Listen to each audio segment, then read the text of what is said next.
ప్రభునందు ప్రియమైన దేవుని బిడ్డలారా, మీ అందరికీ నా వందనాలు, శుభములు తెలియజేస్తున్నాను. దేవుడు గొప్ప అవకాశాన్ని మాకు ఇచ్చాడు. అరకు, పాడేరు చుట్టుపక్కల ఏజెన్సీ ప్రాంతాల్లో సువార్త ప్రకటించడానికి, దేవుని యొక్క శుభవర్తమానం తెలియజేయడానికి మాకు ఒక చక్కటి అవకాశం వచ్చింది. మేమందరం మా టీంతో కలిసి చూడొచ్చు. మేము కారులో ఉన్నాము, దాదాపు ఏలూరు దగ్గర ఉన్నాము. రాత్రి బయలుదేరి మేము విజయవాడకు వచ్చాము. హైదరాబాద్ నుంచి విజయవాడ నుంచి ఇప్పుడు బయలుదేరి మేము కారులో ఏలూరుకు వచ్చాము. ఏలూరు నుంచి మళ్ళీ ఇక్కడ కొంతమంది సేవకులను కలిసి ఇక్కడ నుంచి మేము వైజాగ్ చేరుకొని రేపు ఉదయం వైజాగ్ నుంచి బయలుదేరి అరకు వెళ్తాం, అక్కడ సువార్త పరిచర్య జరిగించడానికి.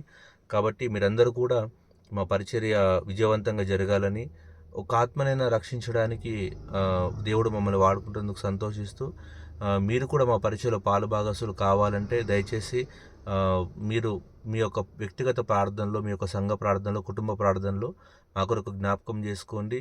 మీరు మోకరించినప్పుడల్లా కూడా ఖచ్చితంగా మీరు ఈ యొక్క మా పరిచయని జ్ఞాపకం చేసుకొని, మా పరిచయ దేవుడు గొప్పగా మమ్మల్ని వాడుకోవాలని, అనేకులకు సువార్త అందించి సువార్త కరపత్రికలాగా దేవుడు మమ్మల్ని నిలబెట్టుకోవాలని నేను కోరుకుంటున్నాను. దాని కొరకు మీరు ప్రార్థన చేయండి. మరి నేను ఇంకా అనేక విషయాలు మీకు అప్డేట్ నేను తెలియజేస్తాను. మేము ఇంకా మధ్యలో ఉన్నాము, దారి మధ్యలో ఉన్నాము. సో వాతావరణాన్ని కూడా దేవుడు అనుకూలపరచాలని ప్రార్థన చేయండి. ఎందుకంటే దాదాపు ఉష్ణోగ్రతలు కూడా టెంపరేచర్ చాలా పడిపోతున్నాయి. మీరు చూసుకుంటే దాదాపు అరకులో 13 డిగ్రీల సెల్సియస్ ఉంది ఇప్పుడు టెంపరేచరు. ఇంకా ఇంకా మేము అక్కడ ట్రెక్కింగ్ చేయాలి. అక్కడ అరకు, పాడేరు లాంటి మారుమూల ఆ కొండ ప్రాంతం లోపలికి మేము వెళ్ళాలని చాలా కష్టతరమైనటువంటి ఒక పరిస్థితి ఉంది. కాబట్టి మా యొక్క ప్రయాణం కొరకు మీరు ప్రార్థన చేయండి. వాతావరణం అనుకూలించాలని ప్రార్థన చేయండి.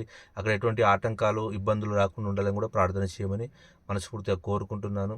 మీ ప్రార్థన మాకు ఎంతో అవసరము. కాబట్టి మోషే చేతులెత్తి ప్రార్థించినప్పుడు అమాలేకులు ఓడిపోయినటువంటి వారు ఉంటున్నారు.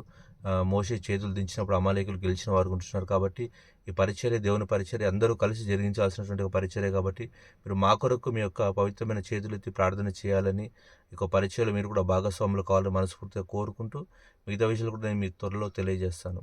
వందనాలు.